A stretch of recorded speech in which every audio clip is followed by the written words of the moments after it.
इस गुनाह की वजह से हारूत और मारूत खुद वो इसमें आज़म भूल गए जिसे पढ़कर वो आसमान पर जाते थे और बतौर सज़ा उन्हें बाबुल के एक कुएं में उल्टा लटका दिया गया जहां वो ता क़यामत यूं ही कैद रहेंगे। ये एक इस्राएली रवायत। अस्सलामु अलैकुम वरहमतुल्लाहि वबरकातुहू। उम्मीद है कि आप ठीक होंगे, अच्छे से होंगे। दोस्तों, क्या आप जानते हैं हारूत और मारूत के बारे में? अगर नहीं जानते तो ये वीडियो आपके लिए है। हारूत और मारूत कौन थे? हारूत और मारूत का जादू किस तरह का था, आज हम इस वीडियो में जान लेंगे। दोस्तों, वीडियो पसंद आए तो इसको लाइक और शेयर जरूर कीजिएगा। चलो वीडियो को स्टार्ट कर लेते हैं। हारूत और मारूत कौन थे, बाबुल का कुआं कहाँ है और हारूत और मारूत का जादू किस तरह का था? ये वो पुरअसरार सवालात हैं जिनके जवाब तो बहुत हैं और लिखने वालों ने भी बहुत कुछ लिखा है, लेकिन उन किस्से कहानियों में हकीकत को तलाश करना गहरे समुंदर से मोतियां निकालने के बराबर है। हारूत और मारूत के मुतालिक बुनियादी तौर पर दो तरह की रवायतें मिलती हैं। एक वो जो कुरान और हदीस और ताबईन के अक़वाल में मौजूद है और दूसरी वो जो तौरेत और इंजील और इस्राएली रिवायतों में आती है, जबकि उन इस्राएली रिवायतों को बेशतर उलमा और मुवर्रिखीन ने तायीद की है। इस वीडियो में हम उन दोनों तरह की रिवायतों और वाक़यात को मुकम्मल पेश करेंगे। रिवायतों के मुताबिक हजरत इदरीस अलैहिस्सलाम के ज़माने में एक मर्तबा आसमान और ज़मीन के दरमियान से पर्दों को हटा दिया गया तो फरिश्तों ने ज़मीन में आबाद इंसानों को देखकर ताज्जुब किया और बोले, या रब्बुल आलमीन, हम तो गुनाह के करीब भी नहीं जाते, जबकि ये बनी आदम गुनाहों में इतने मुब्तला हैं। अगर हम उनकी जगह होते तो कभी तेरी नाफरमानी ना करते। अल्लाह ने इरशाद फरमाया, इंसानों को गुस्सा और शहवत दी गई है, अगर ये चीज़ें तुम्हें दी जाए तो तुम भी इसी तरह गुनाह में मुलव्वस हो जाओगे। लेकिन फरिश्तों ने कहा, हम ऐसा हरगिज न करेंगे। लिहाजा अल्लाह के हुक्म से फरिश्तों ने अपनी जमात में से दो बेहतरीन और इताअत गुजार फरिश्तों को चुन लिया जिनका नाम हारूत और मारूत था। अल्लाह ने उन दो फरिश्तों में इंसानी फितरत और शहवत डालकर दुनिया में भेजा। वो शहर बाबुल में दो खूबसूरत इंसान बनकर आए और काजी के काम पर मुकर्रर हो गए, जहां वो लोगों के दरमियान फैसले किया करते थे। एक दिन उनके पास एक औरत अपना मुकदमा लेकर आई और कहा कि उसका शौहर उसे बहुत परेशान करता है। हारूत और मारूत ने जब उस औरत को देखा तो वो उसकी खूबसूरती और हुस्न से मरऊब हो गए और उस पर आशिक हो गए। उन्होंने उस औरत से जिना की ख्वाहिश की तो औरत ने उनसे कहा, तुम्हारी ये ख्वाहिश मैं तभी पूरी करूंगी जब तुम बुत की पूजा करो, शराब पियो या मेरे खाविंद को कत्ल कर दो।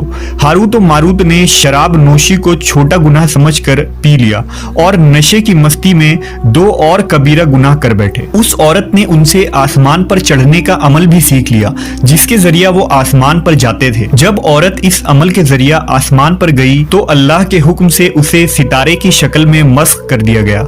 चूंकि उस औरत का नाम ज़ोहरा था इसलिए वो सैयारा ज़ोहरा कहलाया, जिसे आज वीनस कहते हैं। इस गुनाह की वजह से हारूत और मारूत खुद वो इसमें आज़म भूल गए जिसे पढ़कर वो आसमान पर जाते थे और बतौर सज़ा उन्हें बाबुल के एक कुएं में उल्टा लटका दिया गया जहां वो ता क़यामत यूं ही कैद रहेंगे। ये एक इस्राएली रवायत है जिसे इमाम इब्ने कसीर और फ़खरुद्दीन राज़ी जैसे मुफस्सरीन अफसाना और मन घड़त कहानी करार देकर सख्ती से रद्द कर देते हैं। वहीं इमाम सयूती जैसे उलमा इस रिवायत को मुस्तनद मानते हैं।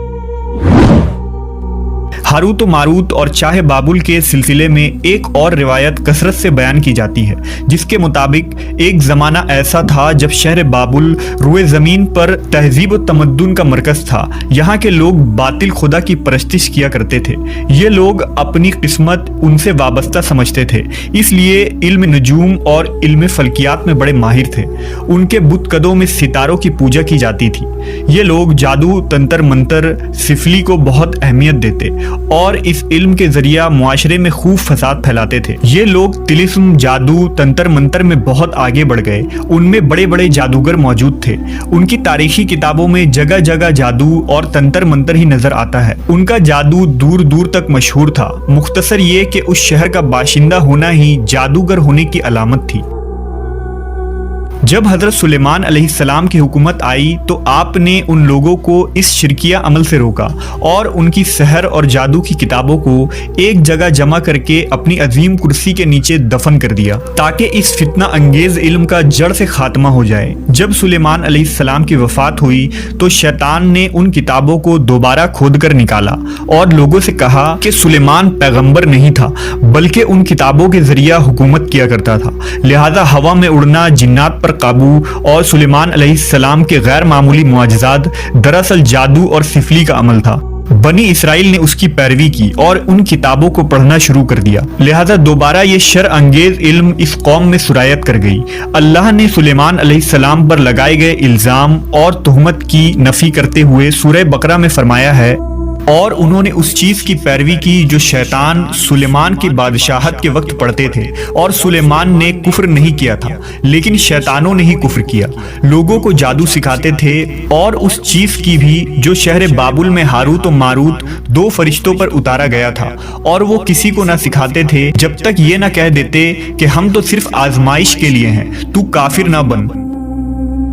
لہذا جب یہ سحر کا علم بابل میں عام ہو گیا اور لوگوں کی تکلیف اور پریشانی کا باعث بن گیا تو اللہ نے دو فرشتوں کو انسانی صورت میں مامور کیا کہ وہ جادو کے عوامل اور اسے باطل کرنے کا طریقہ لوگوں کو سکھائیں تاکہ وہ جادوگروں کے فساد اور شر سے محفوظ رہ سکے۔ لیکن یہ تعلیمات غلط مقصد کے لیے بھی استعمال ہو سکتی تھی، حالانکہ وہ فرشتے لوگوں کو تنبیہ کرتے تھے اور ان کے لیے صراحتاً کہتے تھے کہ یہ تمہارے لیے ایک طرح کی آزمائش ہے، لیکن پھر بھی وہ لوگ ایسے کاموں میں پڑ گئے جو انسانوں کے لیے ضرر اور نقصان کا باعث تھا۔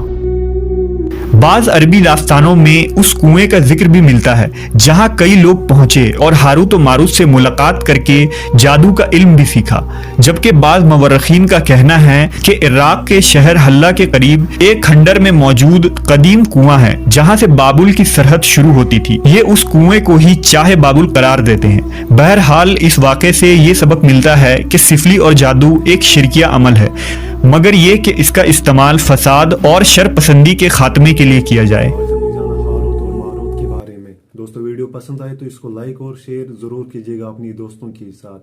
انشاءاللہ ملتے ہیں اگلی ویڈیو میں، تب تک کے لیے اپنا خیال رکھیے گا۔ السلام علیکم ورحمۃ اللہ۔